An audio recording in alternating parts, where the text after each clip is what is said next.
உலகத்தில் சில பேர் வந்து ரொம்ப கமிட்டடாக கன்சிஸ்டண்டாக இருப்பாங்க. சில பேர் வந்து ரொம்ப ஃப்ளெக்சிபிளாக கமிட்மெண்ட் இல்லாமல் கொஞ்சம் ஜாலியாக இருக்கலாமே நினைப்பாங்க. ஸோ இந்த 2 பேரும் அவங்க மியூசிக் டிஸ்ட்ரிபியூட் பண்ணுறதுக்கு ஒரு பிளாட்ஃபார்ம் தேடுறாங்க அப்படின்னா யாருக்கு என்ன செட் ஆகும் அப்படின்றத இந்த வீடியோவில் பார்க்கலாம். நிறைய மியூசிக் டிஸ்ட்ரிபியூட்டர்ஸ் இருக்காங்க. நான் பர்சனலாக யூஸ் பண்ண 2 பேர், டியூன்கோர் அண்ட் சிடி பேபி. டியூன்கோரில் வருஷத்துக்கு 1600 ப்ளஸ் டாக்ஸ் நீங்கள் பே பண்ணீங்கன்னா அன்லிமிட்டடாக உங்கள் பாட்டு ரிலீஸ் பண்ணிக்கலாம். சரி, சிடி பேபியில் ஒரு பாட்டு ரிலீஸ் பண்ணி $10 பே பண்ணணும். டியூன்கோரில் நீங்கள் சம்பாதிக்கிறதுல எல்லா ராயல்ட்டிஸும் 100%. சிடி பேபியில் 9% கமிஷன் சிடி பேபி எடுத்துப்பாங்க அண்ட் 91% உங்களுக்கு.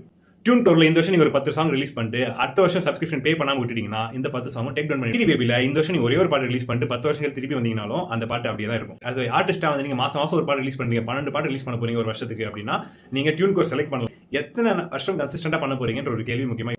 சிடி பேபியில் அந்த கேள்வி நீங்கள் ஃப்ளெக்சிபிளாக ஜாலியாக இருக்க போறீங்க, உங்களுக்கு கமிட்மெண்ட்டே கிடையாது. நீங்கள் இந்த வருஷம் 12 பாட்டு ரிலீஸ் பண்ணிட்டு $12,000 பே பண்ணலாம். அடுத்த வருஷம் நீங்கள் பாட்டு ரிலீஸ் பண்ணாமல் இருக்கலாம். நெக்ஸ்ட் ஒரு 5 இயர்ஸ் கழிச்சு திருப்பி வந்து பாட்டு ரிலீஸ் பண்ணலாம்.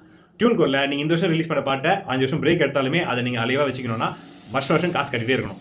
இங்க வந்து நீங்க கமிட்மெண்ட் ஃப்ரீயா இருக்கலாம். ஏன் கமிட்மெண்ட் ஃப்ரீயா இருக்கிறது ஒரு இண்டிபெண்டன்ட் ஆர்டிஸ்ட்க்கு ரொம்ப முக்கியம் அப்படின்னா, இனிஷியல் ஸ்டேஜஸ்ல நீங்க உங்க பாட்டை ஒரு கேட்டலாக் பில்ட் பண்றதுக்கு 20 பாட்டு பில்ட் பண்ணிடுறீங்க, ஒரு 20,000 செலவு பண்ணி டிஸ்ட்ரிபியூட் பண்ணிட்டீங்க அப்படின்னா அதை வச்சு நீங்க நெக்ஸ்ட் ஒரு மெயின் ஸ்ட்ரீம்க்கோ இல்ல ஒரு மியூசிக் லேபிளுக்கு பிச் பண்றீங்களோ, ஸோ அந்த மாதிரி ஒரு ப்ராசஸ்ல இறங்கும்போது போக போக உங்க கரியர் அட்வான்ஸ் ஆகும்போது டிஸ்ட்ரிபியூஷன் பத்தி யோசிக்கணும்னு கவலைப்படவே தேவை கிடையாது. ஏன்னா டிஸ்ட்ரிபியூஷன் வந்து உங்களோட லேபிளோ உங்களோட மேனேஜர்ஸோ உங்களோட மியூசிக் கம்பெனியோ அவங்க பார்த்துப்பாங்க. அதனால சிடி பேபியில் இண்டிபெண்டன்ட் ஆர்டிஸ்டா நீங்க கொஞ்ச நாள் சர்வே பண்ணிட்டீங்கன்னா நீங்க நெக்ஸ்ட் லேபிள் கிட்ட போக போறீங்க, அந்த மாதிரி ஐடியாஸ் உங்களுக்கு இருக்குன்னா சிடி பேபியை போகிறது பெட்டர்.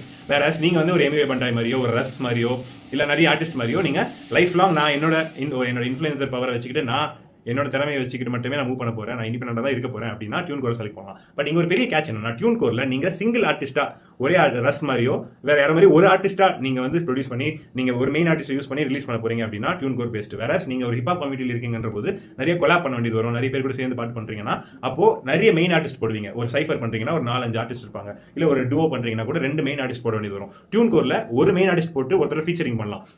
இன்கேஸ் நீங்க இன்னொரு மெயின் ஆர்டிஸ்ட்டை நீங்க ஆட் பண்றீங்க அப்படின்னா அவங்களுக்குமே வருஷம் ஒரு சப்ஸ்கிரிப்ஷன் கட்டிட்டே வரணும்.